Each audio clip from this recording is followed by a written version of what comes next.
Un cordial saludo, mi nombre es Ángela Gómez. Estas son las noticias de France 24.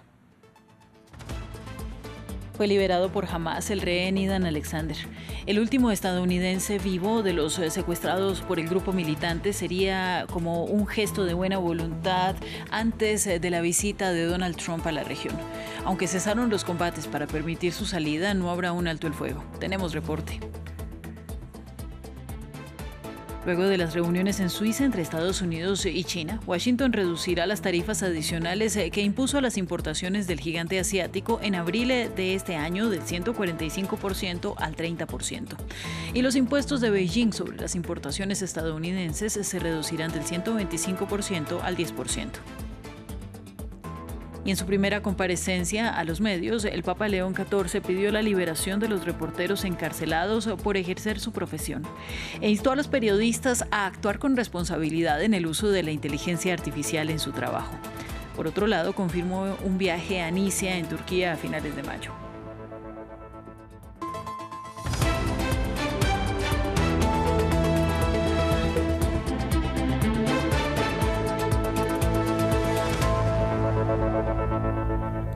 Gracias a ustedes por estar con nosotros. Tanto Hamas como el gobierno de Israel confirmaron la liberación de Idan Alexander, el último rehén estadounidense que permanecía vivo en la Franja de Gaza. Fue entregado a la Cruz Roja Internacional tras un acuerdo alcanzado con Donald Trump, quien sin embargo no visitará Israel en su gira por Medio Oriente. Vamos a los detalles con nuestro corresponsal para Israel y los territorios palestinos, Federico Cuellar Verena. Federico, ¿qué se sabe hasta el momento?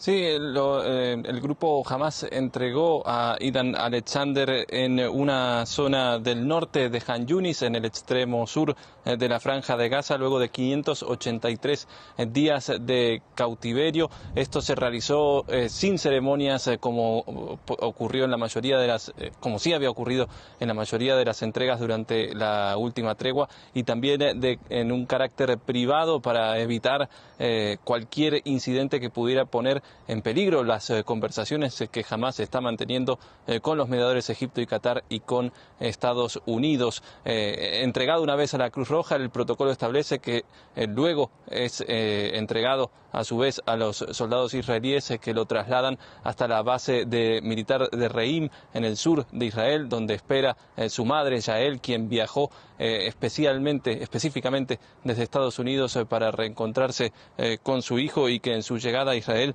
señaló que esto no ha terminado y dijo que no podemos descansar hasta que los otros 58 rehenes aún cautivos en Gaza sean también liberados. En esa base de Reim también está el enviado especial de Estados Unidos para Medio Oriente, Steve Witkoff, quien también forma parte de las negociaciones, liderando el equipo negociador de Estados Unidos. Tras la liberación, Hamas sacó un comunicado en el que dijo estar listo para negociaciones que permitan un acuerdo de cese al fuego, en sus palabras, integral y sostenible, y urgió también a la administración Trump a continuar con los esfuerzos para poner fin a la invasión israelí en Gaza. Estas conversaciones se espera que continúen, y hoy, tras haberse reunido con Witkoff y tras haber hablado por teléfono con Donald Trump y haberle agradecido por los esfuerzos para liberar a Alexander, el primer ministro israelí, Benjamin Netanyahu, confirmó que enviará una delegación a Doha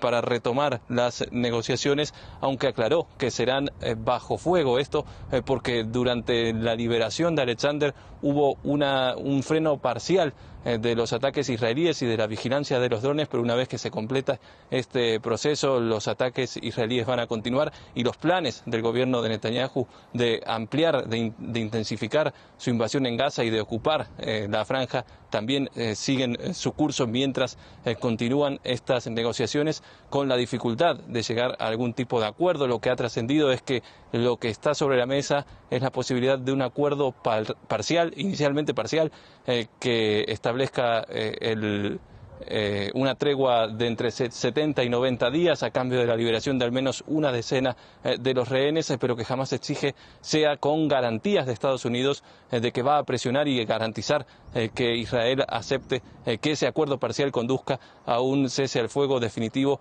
algo a lo que el gobierno de Benjamin Netanyahu se ha opuesto hasta el momento y exige como condición que además de la liberación de todos los rehenes se produzca el desarme de Hamás. Gracias a ti, Federico. Actualizaremos más adelante cuando tengamos más datos sobre esta liberación.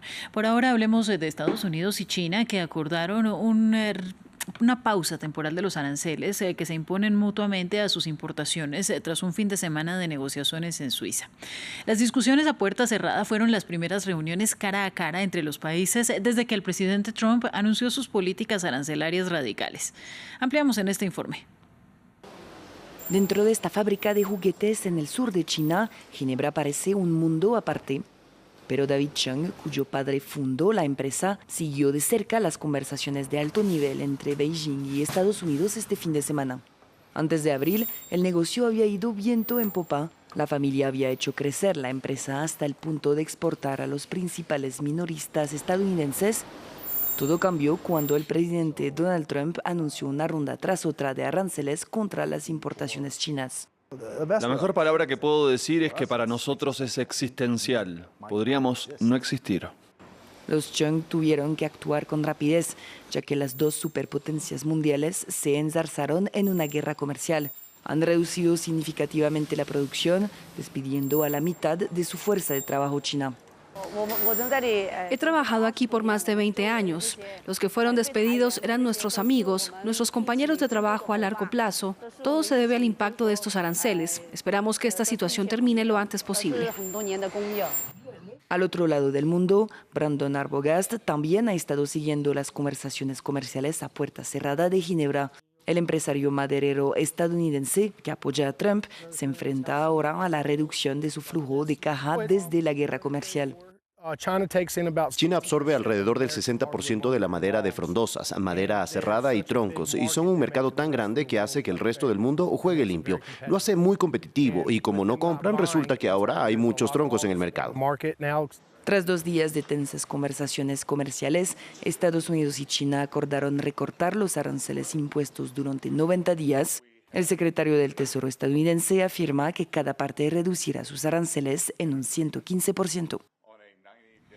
Donald Trump anunció la firma de una orden ejecutiva para bajar alrededor de 59% el precio de los medicamentos.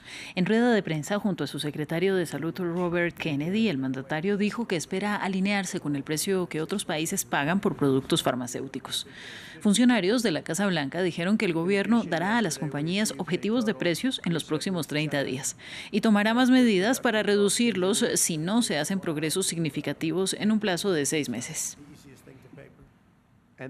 Pasamos a las noticias del Vaticano. El Papa León XIV realizó su primera comparecencia pública ante medios de comunicación. Pidió a los periodistas informar con responsabilidad. Hizo un llamado por los reporteros detenidos en el mundo y habló de inteligencia artificial, pero también de un viaje a Turquía. Dobbiamo dire no alla guerra delle parole. Debemos decir no a la guerra de palabras e imágenes. Debemos rechazar el paradigma de la guerra. Permítame, por tanto, reiterar hoy la solidaridad de la Iglesia con los periodistas encarcelados por buscar y difundir la verdad, a la vez que pido su liberación. Hoy en día, uno de los retos más importantes es promover una comunicación que nos haga salir de la Torre de Babel, en la que a veces nos encontramos, de la confusión de lenguajes sin amor, a menudo ideológicos o partidistas. Di linguaggi senza amore. Spesso ideologici o faziosi. El Kremlin declaró que el presidente ruso Vladimir Putin se tomaba en serio su intención de buscar la paz en las conversaciones directas que propuso en Turquía. Sin embargo, su portavoz declaró que no podía aportar más información después de que Ucrania exigiera la asistencia del jefe del Kremlin a las negociaciones.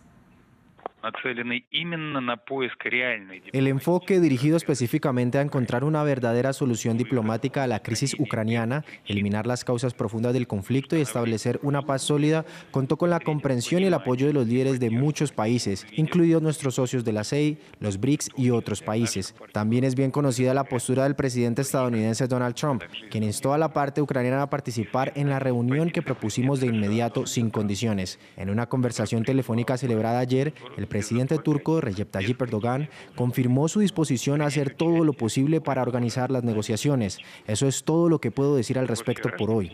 En general, estamos comprometidos con la búsqueda seria de vías para una solución pacífica a largo plazo. El Partido de los Trabajadores del Kurdistán, PKK, que está en conflicto con el Estado turco desde hace más de 40 años, decidió disolverse y poner fin a su lucha armada.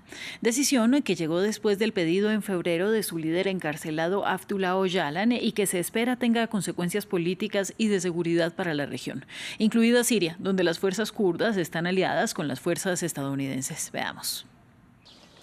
Una piedra en el zapato para el Estado turco durante décadas. Fundado en Turquía en 1978, presente en zonas de Irak, Siria, Irán y Turquía, de ideología marxista-leninista, y con la liberación del Kurdistán en el punto de mira durante décadas.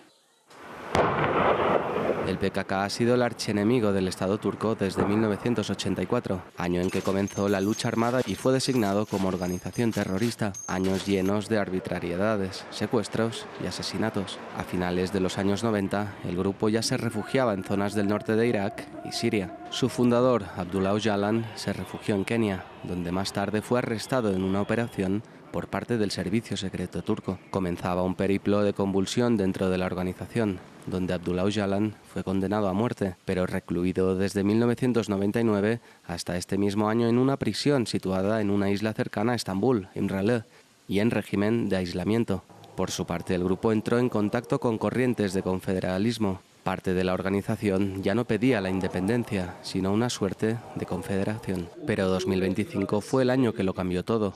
En febrero, el mismo Öcalan pidió a los miembros de poner las armas y disolver el PKK. Posteriormente, la organización declaró un alto el fuego con el Estado turco y el líder de la guerrilla prokurda fue liberado después de casi 25 años sin ver la luz. A través de la colíder del partido prokurdo, dirigió unas palabras. Convoquen el Congreso y tomen la decisión de integrarse en el Estado y la sociedad. Todos los grupos deben de poner las armas y el PKK debe disolverse. El conflicto entre el PKK y Turquía se ha saldado con al menos 45.000 vidas. Ha sido un placer y más adelante viene mi compañera Valentina Torres con más noticias. Buen día.